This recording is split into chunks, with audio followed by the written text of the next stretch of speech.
Bom dia. Bom dia. É bastante alegria que eu volto aqui hoje para reencontrá-los. A própria doutrina espírita em algum lugar diz, mas também é da sabedoria mais antiga, que não há encontro, nunca há encontro. O que há são reencontros. Porque as criaturas que se encontram aqui no dia a dia, às vezes um encontro casual que a gente acha que foi. Encontrei fulano por acaso, numa esquina, na fila do banco, lá na padaria. Ninguém se encontra por acaso e nem é só um encontro, sempre é um reencontro de almas que se relacionam há muitas encarnações talvez, e aquele encontro que a gente acha que aconteceu, até um encontro para um casamento, para um relacionamento, para uma amizade, sempre é um reencontro programado das almas que já têm alguma necessidade de se encontrar. Então que esse nosso reencontro seja útil, que ele seja bom, que ele seja ameno, que ele seja de alívio e que ao final a gente possa sair daqui com algum saber, se for possível, a mais. Lembrando que quando a gente conhece ou passa a conhecer melhor o Evangelho de Jesus, eu receio dizer que a gente não está ainda em capacidade intelectual e nem em capacidade moral, espiritual, de conhecer o Evangelho de Jesus plenamente. Mas daquele pouco que a gente conhece, a gente precisa lembrar que pouquíssima coisa vale esse pouco que a gente sabe do Evangelho, se a gente for incapaz de praticá-lo. O Evangelho tem um propósito: tocar as almas, transformar os corações, para que as criaturas passem a agir diferente do que vinham agindo, sempre para melhor. Então esse convite nunca é demais lembrar, não é? O Evangelho só faz sentido se a gente for capaz de lutar, de se esforçar para colocar em prática. Senão, pouco adianta. Eu preparei para essa conversa de hoje uma abordagem bastante simples sobre o Evangelho e a abundância. E a abundância e o Evangelho tem muito a ver com o autocuidado e o alto amor. Muitos de nós têm a vã ilusão e às vezes até diz em voz alta que ama a Deus.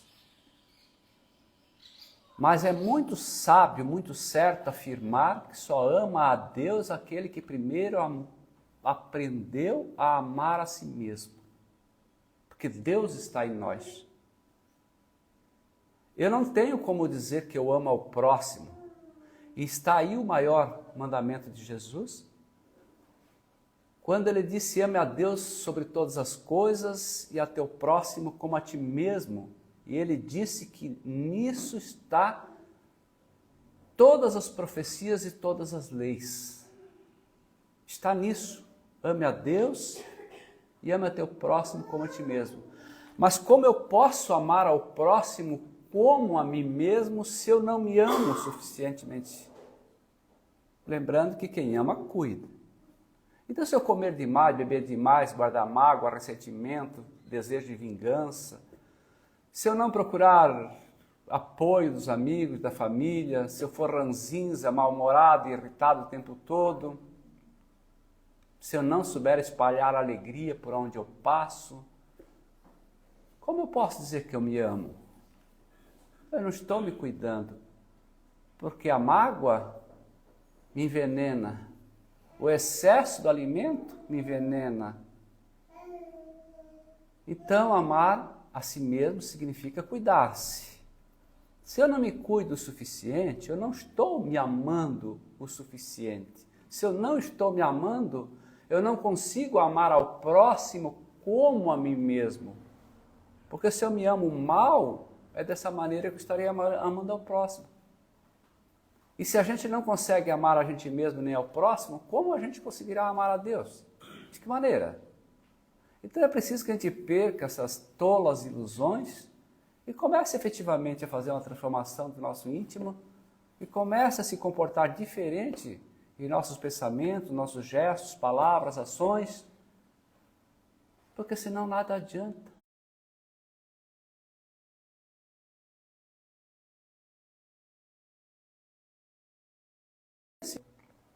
É muito comum, às vezes, e isso é necessário até que a gente faça. Quando a gente encontra um amigo, um velho conhecido na rua, a gente dá um abraço bem bom, a gente pergunta como vai. Alguns perguntam e não querem ouvir a resposta. Pergunta como vai, já sai mudando de assunto e tal. Pergunta por um... pergunta assim por perguntar, como se fosse um gesto, um sinal de boa educação, né? Mas a verdade é que quando a gente empresta a nossa escuta amiga, o nosso ombro para ouvir alguém que tem um problema, a gente está demonstrando que ama o outro e ama a gente também. Porque todo bem que a gente é capaz de fazer, ele faz bem para a gente por primeiro. A gente é o maior beneficiado. Mas muitas vezes a gente tem essa capacidade de encontrar o outro, ouvir as queixas do outro, até dar um palpite na vida dele, até dar uma receita, um conselho, e a gente o trata muito bem. Mas nem sempre a gente tem essa mesma capacidade de tratar tão bem assim aquele que vive com a gente dentro da nossa casa. Aquela pessoa que nos escolheu para ser o esposo, a esposa, e até mais, aquele que escolheu para ser nosso filho, porque os nossos filhos também, de alguma maneira, escolheram ser nossos filhos antes da reencarnação. Algumas reencarnações são compulsórias, mas muitas delas a gente se escolhe para estar junto na família, por desafeto ou por amor, porque essas duas questões precisam ser vivenciadas. Mas nem sempre a gente consegue dar para aqueles que estão dentro da nossa casa, aquele que escolheu para envelhecer com a gente, o mesmo carinho, o mesmo afeto, o mesmo amor que a gente é capaz de dar aos outros. Não que a gente não deva dar aos outros, mas eu digo que a gente deve dar a nós mesmos e àqueles que convivem com a gente. Mas às vezes falta isso na gente. Quantas vezes a gente pensa assim, vamos limpar o jardim, dar uma cortada na grama, dar uma melhorada no aspecto, dar uma limpadinha no banheiro, que vamos receber visita. Quantas vezes a gente diz, vamos colocar aquela toalha de mesa bonita, puxa lá aquelas xícaras bonitas que a gente usa raramente, porque vai chegar alguém, corre lá na padaria, compra um bolo bem gostoso, bem bonito, vamos fazer um café agradável para essa pessoa que vai chegar. Quantas vezes nós colocamos a melhor toalha, a melhor roupa para sair? A gente vai sair, a gente se arruma, põe uma roupa boa, passa um perfume, né? A gente se ajeita um pouquinho para sair, para ser melhor notado pelos outros. Mas quantas vezes a gente faz isso para a gente mesmo? Quando a gente está em casa sozinho, por que a gente não veste uma roupa boa? Quando a gente está em casa só com a esposa, por que a gente não se cuida, não veste uma roupa boa, se ajeita um pouco? Por que a gente não se dá o privilégio, o luxo, não é luxo, o prazer de colocar uma toalha bonita para a gente mesmo, usar a melhor xícara para a gente mesmo? Por que só para os outros? Falta autocuidado e falta auto-amor.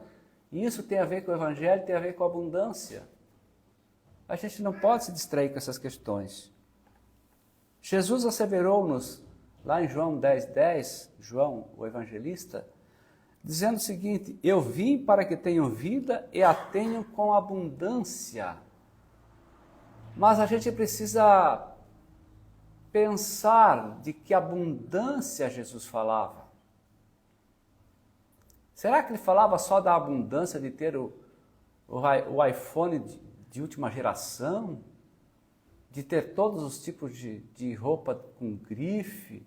De ter um carro melhor, maior, casa maior e melhor? Será que ele se referia a tão somente a essa abundância? E vejam bem, eu digo a tão somente porque eu digo que é importante a gente ter abundância material.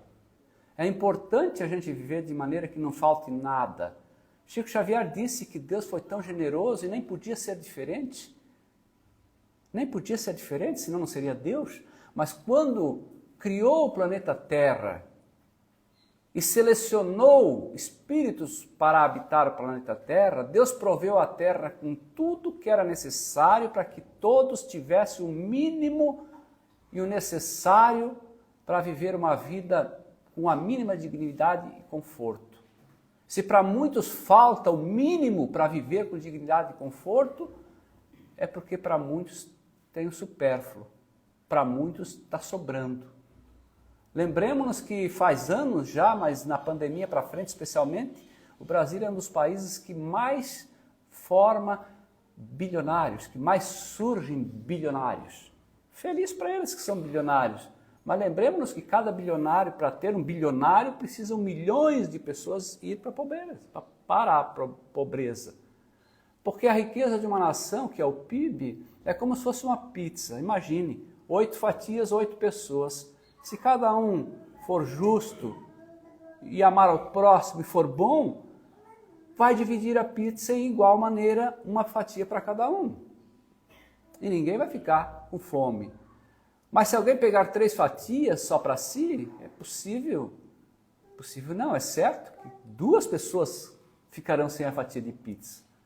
Assim, cada vez que surge um grande bilionário ou um trilionário, precisam muitas pessoas descerem um pouco mais o degrau. E essas de baixo acabam por servir aqueles para manter esse status de bilionário. Então é preciso que a gente entenda que a abundância é um jeito de viver, é um estilo de viver. É preciso que a gente entenda que aquele que semeia a abundância, aquele que distribui a abundância, é para aquele que também virá a abundância. Porque a lei de causa e efeito é a lei que ensina que tudo que a gente projeta para o universo reverbera, ou seja, cria um eco e volta para a gente. Então, amar a si mesmo é fazer coisas boas de maneira abundante, porque isso também volta para a gente. Tudo volta para a gente. As críticas que a gente faz, a falta de indulgência, como muito bem foi lida aqui hoje a página do Evangelho, a falta de indulgência, porque a gente é muito indulgente. Ou não é, depende de cada um, mas o fato é que quando a gente olha muito o defeito do outro, a gente deixa de ser. Porque a gente está muito preocupado em corrigir o outro, né? Então que a gente consiga trazer para a gente esse bem-estar, essa abundância, e consiga ser generoso, conforme Jesus ensinou em seu Evangelho, e a gente semeie isso. Que a gente tenha fé, mas quando se fala em fé também precisa fazer um parênteses, porque tem muita gente que tem a fé que espera, a fé que espera que aconteça. Eu tenho muita fé em Deus e eu espero que vai melhorar a minha situação. Eu tenho muita fé em Deus e em Jesus e eu sei que eles vão cuidar de mim. Sim, eles vão cuidar de nós. Sim, seguramente eles vão cuidar de nós. Entretanto, nós temos que cuidar de nós. A nossa fé precisa ser uma fé em movimento, uma fé em ação, uma fé que faz e não uma fé que espera. Quem não lembra da passagem evangélica da mulher hemorrágica? Posso citar essa como exemplo, tem outras. A multidão se aglomerava em torno de Jesus, se acotovelava, se comprimia. E no meio da multidão Jesus disse: quem tocou em mim? Alguém tocou em mim, apresente-se. E um dos seus discípulos disse: mestre, todos lhe tocaram, a multidão é grande, a gente está se esbarrando, está comprimido, todos se tocam. Quem tocou em mim? Eu insisto, apresente-se, disse Jesus. E com alguma dificuldade, uma mulher caída ao solo disse: fui eu, mestre. Fui eu que toquei a ponta do seu manto. E ele perguntou: por que tocaste a ponta do seu manto? Porque alguém tocou em mim, porque eu senti o poder sair de mim. E ela disse: eu toquei a ponta do seu manto, me perdoe, me desculpe, porque eu não podia tocá-lo, eu não podia procurá-lo, porque a lei da época, a mulher que sangrava, a mulher que menstruava, se tocasse em alguém, se alguém sentasse na cadeira que ela tivesse sentado por não sei quantos dias, esse alguém seria considerado impuro. E tem gente aí seguindo cegamente o Velho Testamento nos dias de hoje que contém todas essas barbaridades. E a mulher disse: eu toquei em seu manto. E ele disse: por que você quer a cura? Por que não pediu? E ela disse: eu não podia pedir, porque se eu pedisse, eu seria tocada e o Senhor seria considerado impuro pela lei dos homens. Então eu toquei só a ponta do seu manto, me perdoe, mas eu estou curado, eu senti na hora que toquei. E ele disse, por que tocaste meu manto? E ela falou, eu toquei o teu manto porque eu tinha certeza, eu acreditava que se tocasse o teu manto eu seria curado. Mas repare que ela foi a ele tocar o manto. Ela não ficou parada na beira da estrada dizendo, eu acredito, tenho tanta fé em Jesus que ele vai me curar. Ela teve que sair de onde estava e foi ao encontro, e mesmo daquele jeito, com aquela fé, ela foi buscar o que ela queria. Ela não tinha uma fé daquela que espera acontecer. Ela foi buscar o que ela queria. Ou seja, a fé dela era uma fé em movimento, uma fé de quem fazia, não era uma fé de quem esperava. E ela acreditava que tocando o manto, ela tinha fé que tocando o manto ela seria curada, e ela foi curada. Porém, Jesus lhes disse, não foi o manto que te curou. Não, mas foi porque assim que eu toquei eu me curei, ela disse. Ele disse, não foi o manto que te curou, mas também ele não disse, fui eu que te curei. Para a gente cuidar muito com a vaidade que a gente tem por aí afora, de achar que a gente pode certas coisas. Ele não disse, fui eu que te curei. Ele disse, mulher, a tua fé te curou. Vá em paz, a tua fé te curou. Jesus era muito pedagógico. Ele já sabia de tudo aquilo. Ele não precisava perguntar por que ela tocou no manto dele. Ele sabia, ele sentiu, ele sabia. Mas na pedagogia do Cristo, ele precisava fazer de um jeito que quem estivesse perto compreendesse e aprendesse o que é ter fé. E que a fé não é simplesmente ficar esperando, é uma fé que precisa andar, uma fé que precisa se movimentar, que precisa sair do lugar. E isso depende de cada um de nós. E muitas vezes a gente só espera, a gente só pede, e o pedido da gente para Jesus, todo dia aumenta mais naquela lista que a gente tem, porque a gente espera que Jesus vá salvar a gente das lambanças que a gente mesmo fez. A gente criou caso com o colega de trabalho, criou caso com o marido e com a esposa. A gente não está em paz, está inquieto, está intranquilo, e aí a gente pede que Jesus resolva isso para a gente. Jesus não vai resolver isso para a gente. Desculpe se eu digo coisa que pode decepcionar alguém. Jesus não vai resolver isso para nós. Nós temos que resolver. O que Jesus vai dar, se a gente pedir, é coragem, ânimo, boa vontade, compreensão, entendimento, mas a gente ainda assim tem que pedir, tem que buscar, porque só esperar não adianta. Em 2024, os relatórios do Ministério da Saúde dizem que mais de 470 mil afastamentos do trabalho foram concedidos pela Previdência Social só em 2024, nas chamadas doenças mentais, ou melhor dizendo, da saúde mental. De gente que precisa procurar ajuda médica, psicológica, psiquiatra, aconselhamento, uma conversa fraterna aqui na casa espírita, conversar mais com os parentes, com os amigos, se relacionar melhor, ter uma vida social mais equilibrada. Uma pessoa precisa se amar mais, porque se amando mais ela consegue projetar isso para fora, e aí ela tem uma vida mais de paz. 470 mil, na maioria dos casos por depressão e ansiedade. Nós já trabalhamos esse tema depressão e ansiedade muitas vezes na casa espírita. É uma doença muito grave. Em 2023 foi feita uma pesquisa com 64 países. O Brasil ficou o terceiro dos piores em saúde mental. O Brasil ficou considerado o quarto país mais estressado do mundo. O que é que está faltando? Se mais de 90% dos brasileiros se declaram cristãos. Cristãos de que tipo? Cristão de meia pataca, a minha avó ia dizer, a avó Ana, que já se foi. Por quê? Que cristão é esse? Que país é esse que está tão estressado, tão doente, tão sem saúde mental? A minha filha Lívia, que é psicóloga também em Rio do Sul, ela atende tanta gente com esses problemas de ansiedade, às vezes ela relata situações inacreditáveis. Tem a doutora aqui também, que é nutricionista, que com certeza atende muita gente, e ela vê coisas estranhas acontecendo por falta de esclarecimento, por falta de autoconhecimento, não é? É muito antigo também, e as ciências modernas da neurociência, hoje com os avanços da física quântica, que estão aí agora fazendo supercomputadores de IA, inteligência artificial, já avançando para um outro nível da física quântica, aí vai acontecer uma coisa, vai dar um bug geral na cabeça de nós todos, a gente não vai nem saber o que está acontecendo mais nesse mundo.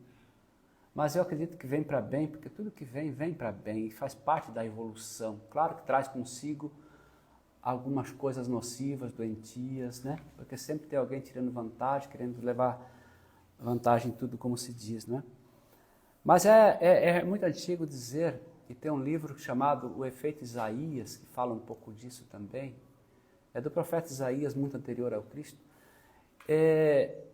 Quando alguém olha para a gente, sempre olha com alguma intenção. Esse olhar pode carregar uma intenção boa de amor, como pode olhar uma intenção de desamor. Se eu me conectar com essa pessoa que me olha, que me enxerga, eu carrego, ou melhor, eu atraio para mim aquela energia daquele olhar, daquela intenção. Mas é eu que aceito isso. É como se eu tivesse um embrulho aqui em mãos e entregasse para a senhora. E eu estendesse para a senhora e dissesse, é seu. Se a senhora pegasse esse embrulho, ele passaria a ser seu. O que a senhora vai fazer com isso é um problema seu. Se a senhora não pegasse, ele não seria seu e ele continuaria comigo. Então, no dia a dia, a gente se relaciona e convive com muitas pessoas que projetam sobre nós suas dores, suas angústias, suas depressões, suas ansiedades e algumas até suas alegrias, seus prazeres, suas felicidades. E a gente recebe essa energia que vem do outro se a gente quer. Só que como a gente ainda não sabe lidar direito com isso, normalmente a gente recebe. Porque a gente não sabe separar uma coisa da outra. É como colocar... Tem gente que você coloca para cuidar de um doente e aquela pessoa adoece junto. Porque ela não sabe separar que aquela dor é daquele outro e aquele outro vai ter que passar por aquela dor que é dele. Então esse estresse que projetam sobre nós e nós projetamos sobre os outros, nós temos que entender que esse estresse é do outro, não é nosso. Mas a gente absorve isso. A gente absorve como se fosse da gente. E todos aqueles olhares que nos olham deixam um pouco de si em nós e nós deixamos um pouco de nós neles. A física quântica já tem experimentos físicos, demonstráveis, comprovados, de que tudo que é observado muda com o olhar do observador. Toda vez que eu olho alguma coisa, essa coisa se altera e deixa de ser como ela era antes. É um pouco difícil para caber na nossa cabeça. É um pouco difícil. Mas os experimentos já mostram claramente isso. Criaram um projetor de partículas, coisa invisível, olho nu, muito pequeno, muito pequeno, muito pequeno. E ele atira num alvo a cerca de 10 metros, dentro de uma sala preparada, 3 partículas. E essa partícula vai sempre em linha reta, como fosse um laser, ele toca sempre o mesmo ponto, sempre o mesmo. Note que interessante. Pode deixar lá com superfilmadoras 1 ano, 2 anos, 10 anos, 3 meses, 2 meses, 2 dias, não importa. O resultado é sempre o mesmo. Quando uma pessoa entra e olha, aquelas partículas se movimentam tudo. Elas dão volta, elas passam por trás, elas se cruzam, se atravessam, muda tudo. Então, com isso, eles comprovam a sabedoria milenar que diz que tudo que é olhado se transforma a partir do olhar do observador. Então, aquelas pessoas que nos olham e aquelas pessoas que nós olhamos, elas carregam um pouco de nós sempre. Sempre. Então, ao final do dia, é normal de a gente ter juntado um pouquinho de cada pessoa com quem a gente conviveu. E a gente carrega um pouquinho de cada um pouquinho de estresse, um pouquinho de angústia, um pouquinho de ansiedade, um pouquinho de medo, um pouquinho disso, um pouquinho daquilo. Está com a gente. E às vezes a gente se vê cansado, pesado, com a vida difícil e pesada, é porque muitas vezes nós estamos vivendo aquela energia que a gente capturou do outro e trouxe para a gente. Ela está em nós. E aí nós sofremos, apanhamos, reclamamos, e o que acontece, né? O que acontece? Ao final do dia, de um dia de trabalho, um dia de atividade, a gente suja o corpo, por assim dizer. E o que a gente faz? A gente toma banho para limpar o corpo, não é? A gente come durante o dia várias vezes e o que a gente faz? Escova os dentes, passa o fio dental, a gente faz a higiene bucal. Mas a higiene espiritual, daquilo que você assistiu, daquilo que você ouviu, daquilo que você conversou, daquele olhar que veio para você, como a gente faz? Cada um pode encontrar uma maneira, na forma meditativa, oração, na forma de entender que a dor do outro é do outro, apesar de que eu tenho dever moral e cristão de ajudar esse outro que sofre, mas eu preciso entender que a dor é dele, não é minha. E quando a gente toma um banho à noite, que a gente possa, embaixo do chuveiro, com a água caindo sobre a gente, fechar os olhos e fazer uma oração daquela que não precisa falar, daquela que basta sentir, que é aquela mais importante, que a gente faça uma oração e mentalize que essa água que está lavando o corpo também está levando embora toda essa energia que a gente trouxe dos outros com a gente. E que essa energia vai para o ralo e a gente vai ficando limpinho. E aos poucos a gente vai ficando só a gente mesmo. A gente se livrou de todas essas cascas, de todas essas energias, a gente deixa pelo caminho. Esse é um exercício muito bom de se fazer. Podem acreditar. A gente se sente melhor.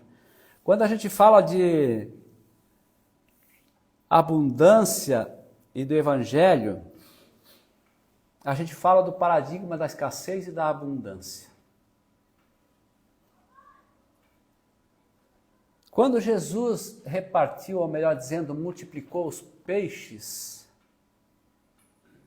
e o pão para aquela multidão, Jesus dava uma aula para a gente, como o bom professor que era, ele dava uma aula para a gente de que não matava a fome tão somente do estômago daquelas pessoas, mas ele estava dizendo que no mundo há abundância que há para todos, mas nós não entendemos ainda. Por isso que o mundo é altamente competitivo. E nós somos educados dentro desse sistema que explora a mais-valia, dentro desse sistema que arranca tudo que as pessoas têm e que as pessoas acham que vivem somente para o trabalho e como se não existisse vida além do trabalho. Mas Jesus falava de abundância quando ele fazia a multiplicação dos pães e dos peixes. Ele dizia que há para todo mundo, mas nós não entendemos e vivemos num mundo de competição. O Espiritismo vem nos dizer que nós vivemos uma era em que adentramos no tal mundo de regeneração. Já começou. E dentro da regeneração, para limpar, isto é, para se transformar numa coisa nova, precisa que a coisa velha dê espaço para aquilo que é novo. Se eu segurar algo em minha mão, não caberá outro algo. Para que caiba algo novo em minha mão, eu tenho que soltar o que é velho que está em minha mão. Para que o homem novo habite em mim, eu preciso deixar morrer em mim o homem velho, as crenças velhas. Eu preciso deixar morrer em mim as coisas velhas. E nesse mundo de regeneração, tudo será regenerado. E quando estiver regenerado, o planeta estará a tal ponto melhor que poderá ser chamado o reino de Deus na Terra. Mas a regeneração, ela começa dentro de cada um de nós. A gente às vezes quer mudar o outro o tempo todo, porque o outro não devia ter votado no fulano, porque o outro não devia ter aquela religião, porque tu viu a roupa do outro, porque tu viu o cabelo do outro, e a gente quer controlar e mudar o que está fora, e a gente só tem o poder de mudar o que está dentro e ainda assim não dá conta. A gente não dá conta. E para regenerar o planeta e tornar o reino de Deus que Jesus falou na Terra, depende da mudança de cada um de nós. Quando nós chegarmos nesse estágio de planeta regenerado, prevalecerá, preponderará o bem, Por enquanto ainda prevalece o mal. E às vezes, quando a gente está muito doente, o remédio amargo é preciso para que a gente melhore. Às vezes é preciso uma cirurgia, uma coisa mais grave para remover aquilo que nos faz mal. Então, uma sociedade que está em regeneração, é preciso que toda a podridão da alma humana, do caráter humano, toda mesquinharia, tudo que for de ruim, saia das sombras, venha à luz, para que a gente possa olhar, para a gente possa enxergar e dizer, nossa, o que eu sou, o que eu fiz de mim? E aí parece que o mundo está pior, porque todas as mazelas, todas as porcarias da capacidade, da condição humana vêm à tona. E a gente olha e diz, esse mundo está pior. Na verdade, só está aparecendo aquilo, tudo que já existia. E está no plano de Deus que assim seja. Só está vindo à tona, só está vindo à luz para purificar, para regenerar. Vocês sabiam que o planeta Terra, claro que sabe, pois todo mundo estudou geografia, vamos imaginar que o planeta Terra seja uma maçã, e aí você tem o caulezinho em cima, assim é o planeta Terra. E o eixo do planeta Terra está um pouquinho inclinado, desde milhões e milhões e milhões de anos já. E os cientistas demonstram há muitos anos que ele está voltando ao seu eixo original. Ele está voltando. Mas dada a interferência do homem nos diversos aspectos, das queimadas, da emissão de CO2, a extração do lençol freático, tirando água, tirando e acabando, dada a intervenção humana desmedida e gananciosa, o eixo do planeta Terra está voltando muito ligeiro. Mais ligeiro do que era previsto e esperado. Assim como a geleira está desmanchando mais ligeiro. Assim como mais da metade dos rios brasileiros, segundo o Instituto do INPE, diz que mais da metade dos rios brasileiros estão secando por causa das queimadas, grandes plantações, grandes fazendas, retirada da água para irrigação e assim por diante. Então, com isso, o eixo do planeta está voltando mais rápido. E nesse voltar mais rápido, a gente nem percebe assim, voltando mais rápido, porque isso demora milhares de anos. Mas nesse voltar mais rápido, então acontece mais terremotos, tsunami, maremoto, muita chuva num lugar, muita seca em outro lugar, e também muda muito a cabeça das pessoas, porque alterou a frequência vibracional do planeta Terra. Subiu 3 Hz, está em 462 Hz, que é a vibração do planeta Terra. Estou falando umas coisas às vezes estranhas para alguns aqui, mas só para ilustrar um pouquinho, que tudo está acontecendo uma revolução com o planeta, com a Terra, com as árvores e com a nossa cabeça, com o nosso coração. Está tudo misturado. Está tudo misturado. Assim como eu disse antes que todos os olhares que me olham levam um pouco daquele olhar, ao final do dia eu estou misturado com um monte de gente. Eu estou misturado com um monte de gente que estão em mim. Toda vez que eu penso em alguém, eu estou misturado com esse alguém, com a energia desse alguém, com a vibração desse alguém. E eu vivo a energia e a vida desse alguém em mim. E às vezes eu faço coisas que parecem que não são coisas minhas. E às vezes pode ser desse alguém que está ocupando um corpo, como pode ser de alguém que já está no mundo espiritual. Estamos todos misturados. E a gente precisa então aprender a lidar com isso. E nesse mundo de competição, quando a gente que estamos vivendo, que é de provas e expiações, quando passar a ser um mundo regenerado, ele vai deixar de ser um mundo de competição. Vai ser um mundo de cooperação. Eu coopero com você, você coopera comigo, nós dois ganhamos, todos ganham, o planeta ganha. No mundo de competição, eu preciso ganhar, mas não basta eu ganhar, você tem que perder. É o perde e ganha. No mundo de cooperação é o ganha-ganha. Os dois ganham, todos ganham. E quando o planeta estiver regenerado, mas ele só vai ser regenerado, só vai ser melhor por ação de cada um de nós. Não é Jesus que vai vir aqui melhorar isso. Somos nós. E quando a gente partir daqui para a casa espiritual, vai ser nos perguntado: o que tu fizeste com os talentos que eu te dei? No que tu melhoraste a tua própria vida, a vida do teu irmão, a vida do planeta? Nós deveremos prestar contas. Primeiro para a nossa consciência, é bem verdade. Que é o nosso maior algoz, que não esqueçamos disso. Então, nesse mundo nesse conceito de paradigma da escassez, quem vive no paradigma da escassez, É aquela pessoa que pensa mais ou menos assim, não adianta eu fazer a minha parte, está todo mundo fazendo errado mesmo. Eu até ia andar na velocidade certa no asfalto, mas também está todo mundo andando mais, que adianta, só eu vai fazer diferença. Dá uma ultrapassar na faixa dupla ali, mas todo mundo ultrapassa, não acontece nada. Né? No mundo de escassez, no paradigma da escassez, a pessoa diz não adianta me esforçar.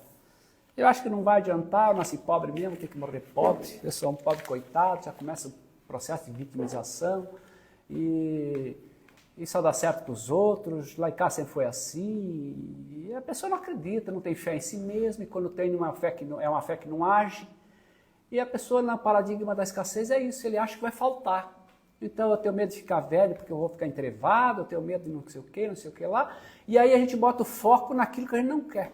E quando a gente faz a oração, a gente diz para Jesus assim, Jesus, ajuda para que eu não perca o emprego, ajude para que eu não fique doente, ajude para que eu não me separe. Ou seja, você só coloca a energia, o foco naquilo que você não quer. Esse livro, O Efeito Isaías, fala disso também. Quando ele diz assim, quando você for orar, faça a tua oração afirmando aquilo que você quer como se já fosse. Então você vai dizer, meu Deus, obrigado pela saúde que eu tenho hoje e pela saúde que eu tenho certeza que eu terei amanhã. Obrigado pela certeza, pela confiança e pela fé que eu tenho que eu vou ter uma velhice saudável. E daí, nesse entendimento, você vai viver de maneira que você vai fazer com que a sua velhice seja saudável. Porque não basta falar, ficar no sofá o dia inteiro, não fazer as coisas que precisa fazer, mas daí você tem fé que na velhice vai dar tudo certo. Vai nessa, vamos lá, né? Então quem vive no paradigma da escassez pensa dessa maneira. Quem vive no paradigma da abundância já tem outro jeito de ver as coisas. Tem mais fé em si, mais fé no outro, fé na humanidade, fé em Deus e acredita que vai dar certo. E trabalha para que vai dar certo, porque só acreditar não adianta, né? Algumas dicas para a gente sair da escassez e entrar no paradigma da abundância. Algumas dicas, rapidinho. Evitar a comparação. Aqueles que se comparam é muito complicado.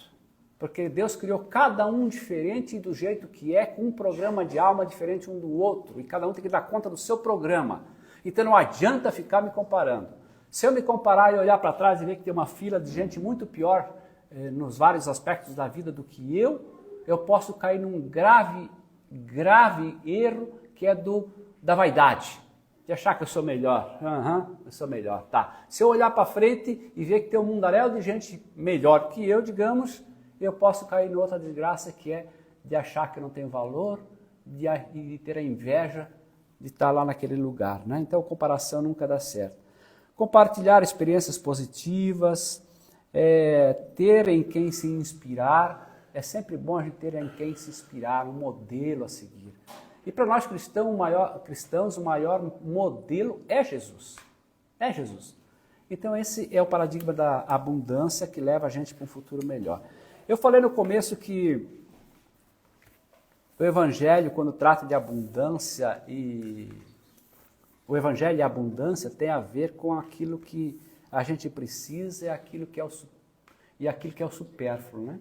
Se a gente for para casa agora, der um susto no guarda-roupa, abrir lá, a gente vai ver rapidão assim que tem umas 20 camisas lá e que a gente usa sempre umas 3, 4. O resto está lá.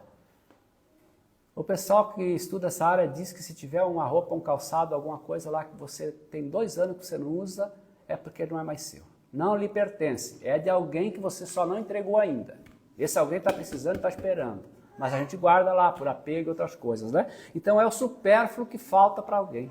O mundo tem tudo o que precisa para todos viverem com dignidade e algum conforto. Mas eu não vou dar ali uma camisa para aquele cara, ele não trabalha. Cabe a mim ficar julgando, deixa que Deus julgue, a consciência dele julga. Sei lá.